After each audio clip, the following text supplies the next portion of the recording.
नमस्कार दर्शक बंधु, आज गोटे सुंदर कविताटी नहीं आसी। यही कविताटी प्रत्येक स्त्री मानकर तांको स्वामी मानक पई। गोटे स्त्री ता स्वामी ठू तीनोटी स आशा करे। गोटे सत्य, द्वितीयटी स्वाभिमान, तृतीयटी सम्मान। सत्य, स्वामीटी सबुबेले ता स्त्री को सत कथा कहूथुबा दरकार। द्वितीय सम्मान, गोटे स्वामी ता स्त्रीर स्वाभिमानर टेक घर भितरे जेमिति घर बाहर सेमिति रखिबा दरकार। तृतीय सम्मान, निज सामने निज आत्मीय स्वजन सामने एवं निज परिवार लोकों सामने सम्मान टिकक मिलगले से स्त्री को स्वर्ग सुख मिल जाए। चलतु कविताटी आरंभ करिबा।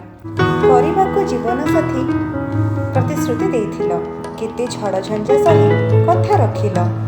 संपर्कर डोरी एवं मो सुख दुख को साउंटी नहीं करिल मते संपूर्ण। मो अर्धांगिनी हे गली मो पूर्णा। जदि आपण मानक मो कविताटी भल लागिला, do like, share and subscribe my channel. नमस्कार।